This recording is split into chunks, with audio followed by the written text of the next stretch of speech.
یہ ویڈیو آپ دیکھیں۔ کوئی نبی اور کوئی ولی ایسا نہیں ہے، حضور غوث اعظم نے فرمایا، جو میری مجلس میں نہ آیا ہو۔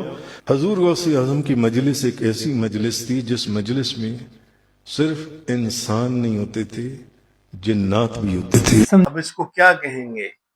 کیا یہ گستاخی نہیں ہے؟ کیا یہ توہین نہیں ہے؟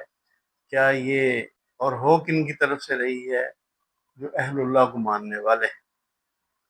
یعنی کہ کوئی کوئی کوئی تو تھوڑا بہت انسان، کوئی تھوڑی سی کامن سینس، کوئی تھوڑی سی عقل، کوئی شعور، کوئی ایمان کہ رسالت مآب صلی اللہ علیہ وسلم، انبیاء اور رسل، کوئی نبی اور رسول ایسا نہیں ہے جو کیا کہہ رہے ہیں یہ۔ اب میں تو دہرا بھی نہیں سکتا، اس لیے وہ ان کا ساتھ لگایا کہ آپ وہ اس کا گناہ اس کے ذمہ ہو۔ اب پتہ نہیں، میرا تو یہ ایمان اور یقین اور پورا مجھے یقین تسلی ہے کہ حضرت شیخ عبد القادر جیلانی رحمۃ اللہ علیہ نے قطعاً ایسی بات نہیں کہی ہوگی۔ سوال ہی پیدا نہیں ہوتا کہ کوئی اللہ کا ولی ہو، ایک عام مسلمان بھی ہو، سوائے اس کے کہ کوئی جو ذہنی طور پر جس کا توازن ٹھیک نہ ہو، یا جس کا ایمانی توازن ٹھیک نہ ہو، جس کا اخلاقی توازن ٹھیک نہ ہو، جو کسی قسم کے مینٹل ڈس آرڈر کا شکار ہو، کوئی نارمل آدمی، اور پھر اس سے بھی بڑھ کر کوئی اللہ کا بندہ ہو، اللہ کا نیک بندہ ہو، جس نے بندگی اور عاجزی کے ساتھ، نوافل کی کثرت کے ساتھ قرب الہی حاصل کیا ہو، تو اللہ کے فضل اور کرم کے ساتھ، تو وہ ایسی بات قطعاً نہیں کر سکتا۔ یہ صرف ان پر بہتان ہے، اور یہ بہتان شیخ عبد القادر جیلانی رحمۃ اللہ تعالی علیہ پر بھی لگایا جا رہا ہے، اور یہ شخص یا اس طرح کے اور جتنے بھی اشخاص ہیں، کسی بھی کتاب کا حوالہ دے رہے ہوں، اس بات کا حوالہ وہ بخاری سے بھی دے رہے ہوں، تو ہم ایسی بات کو ماننے کے لیے تیار نہیں۔ کچھ مسلمات ہیں۔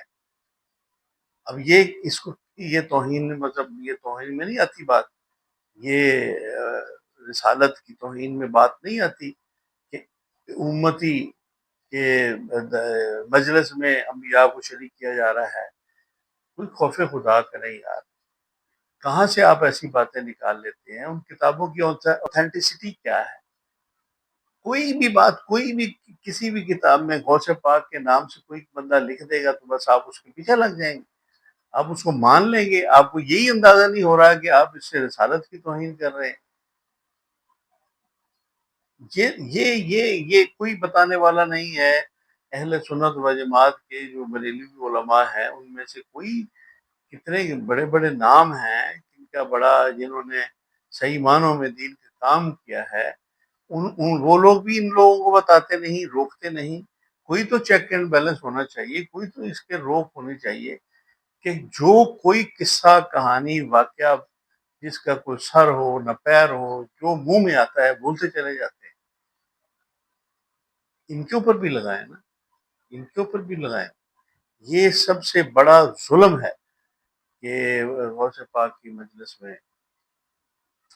اچھا، اب اس میں اس سے جو شیخ عبد القادر جیلانی رحمۃ اللہ علیہ سے پہلے جو اکابر اولیاء ہو گزرے ہیں، جن کا ذکر، جن میں تابعین ہے، تبع تابعین ہے، صحابہ کا تو رتبہ، ہمارا تو یہ ایمان ہے کہ صحابہ کی وہ جو ایک بہت مشہور بات ہے کہ حضرت عبداللہ ابن مبارک رحمۃ اللہ علیہ سے پوچھا کسی نے، وہ بھی ایک بزرگ ہوئے ہیں، کہ حضرت عمر ابن عبدالعزیز افضل ہیں یا حضرت امیر معاویہ افضل ہیں؟ تو انہوں نے کہا کہ جو مٹی، جو گرد و غبار، یہ ان کی ایک سمجھانے کا ایک انداز تھا۔ تو یہ بھی کوئی ایمان اس سے اخذ نہیں ہوتا، لیکن جو نسبت، جو رتبہ، جو عظمت، جو کمال، جو رفعت، جو حیثیت صحابی کو حاصل ہے۔ صحابی کون ہوتا ہے؟ جس نے ایمان کی حالت میں رسول اللہ صلی اللہ علیہ وآلہ وسلم کی زیارت کی، کفر کی حالت میں نہیں، ایمان کی حالت۔ اس کا دل مومن ہو، وہ کلمہ گو ہو، اس کے بعد کیا تھا کیا نہیں ہوا، جو کسی کے کون سی غلطی کون سا، جو وہ ایک الگ چیز ہے۔ مشاجرات صحابہ کے بارے میں وہ ایک الگ تفصیلی موضوع ہے، اس پر بات کریں گے انشاءاللہ۔ فی الحال کہ یہ سمجھانے کے لیے کہ وہ گرد و غبار جو امیر معاویہ کے گھوڑے کی ناک میں گیا، وہ بھی عمر ابن عبدالعزیز سے افضل ہے، حالانکہ حضرت عمر ابن عبدالعزیز رحمۃ اللہ تعالی علیہ کو یہ کہا جاتا ہے کہ آپ کی ریزمبلنس ہے خلفائے راشدین کے ساتھ، خلیفہ راشد کے ساتھ ان کی بہت زیادہ مماثلت ہے ان کے دور کی۔ تو وہ ان کو کیونکہ ان کو رسول اللہ صلی اللہ علیہ وسلم کے ساتھ نسبت ہے۔ تو یہ باتیں، اور اتنی بڑی بڑی باتیں لوگ کر جاتے ہیں، اتنی بڑی بڑی باتیں لوگ کر جاتے ہیں، نہ تو اکابرین ان کو کچھ روکتے ٹوکتے ہیں سمجھاتے ہیں۔ ایسی باتیں لکھنے والے ایسی کتابوں کو کیوں نہیں روک دیا گیا، بین کر دیا گیا؟ ایسی باتیں پھر ایسی ہی باتیں موقع دیتی ہیں ناقدین کو کہ وہ اس کا پھر استہزاء اڑاتے، مذاق اڑاتے۔ کیونکہ آپ جب عقل کو رخصت کر دیں گے اور شعور کو رخصت کر دیں گے، ایمان کو رخصت کر دیں گے، تو اس سے بڑا اور ظلم کیا ہو سکتا ہے؟ تو پھر اس کے بعد آپ کے پاس کیا رہ جائے گا؟ اس کے بعد کیا رہ جائے گا آپ کے پاس؟ کچھ نہیں رہ جائے گا۔ رسول اللہ صلی اللہ علیہ وآلہ وسلم کا جو مقام، مرتبہ، اور آپ کے جو دوسرے ساتھی انبیاء کرام جو آپ سے پہلے ہو گزرے ہیں، تمام انبیاء اور رسول میں کتنے بڑے بڑے نام ہیں، وہ سب انبیاء و رسول کا جو مقام اور مرتبہ ہے وہ کسی کو حاصل نہیں۔ ان کی زیارت کرنے والے جو صحابہ ہیں ان جیسا کوئی نہیں ہو سکتا۔ تو آپ اب یہ سوائے اس کے کہ ان کی بالائی منزل خراب ہے، اگر اس کو کوئی جسٹیفائی کرتا ہے اور اس کو کوئی اس کے لیے کوئی آسمان سے زمین تک کے دلائل کے انبار لگا دے، ہمیں وہ نہیں چاہیے، ہم اس کو نہیں ماننے کے لیے تیار، کیونکہ سب بیکار اور بے مقصد ہے۔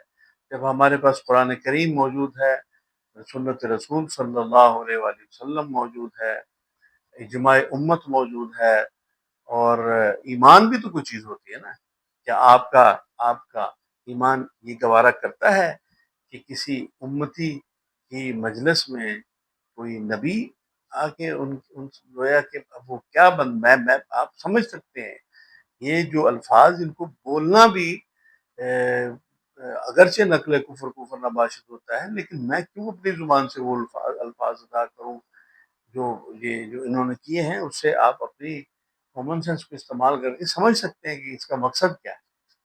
خدا کے لیے کچھ خوف خدا کریں، اور بڑوں کو بھی چاہیے کہ ان کو روکیں ایسی باتیں کرنے سے، اور جو لوگ ہیں عوام کو تو چلو عوام میں بھی تو صاف ظاہر ہے کوئی تھوڑی کامن سینس تو ہوتی ہے کہ نا، رتبہ اللہ ہے، رب ہے، اس کے بعد رسول ہے، قرآن ہے، صحابہ ہیں، یہ سب مسلم جو عقائد اور ایمانیات کے معاملات ہیں۔ اس میں کسی قسم کی ایسی بات کر کے نہ اپنا ایمان خراب کرے نہ دوسروں کا خراب کرے۔ اس طرح کی باتیں کرنے سے غوث پاک کی عظمت نہیں، جو آپ سمجھتے ہیں نا کہ اس طرح کی کوئی بات کر دے گا تو اس سے ان کی عظمت جو ہے وہ ہم لوگوں کو بتا دیں گے، اس سے ان کی عظمت کا اظہار ہوتا ہے، یہ ان پر بہتان ہے۔ کیونکہ انہوں نے جو الفاظ ہیں کہ انہوں نے کہا ہے کہ میری مجلس، یہ تو اس سے بڑا بہتان اور کیا ہو سکتا ہے؟ تو اگر تو ہو ہی نہیں سکتا، ہم مانتے ہی نہیں ہے کہ اللہ کے ولی کوئی ایسی بات کر سکتا ہے۔ اس لیے تھوڑا سوچیں، چیزوں کو سمجھنے کی کوشش کریں۔ اللہ تعالیٰ ہدایت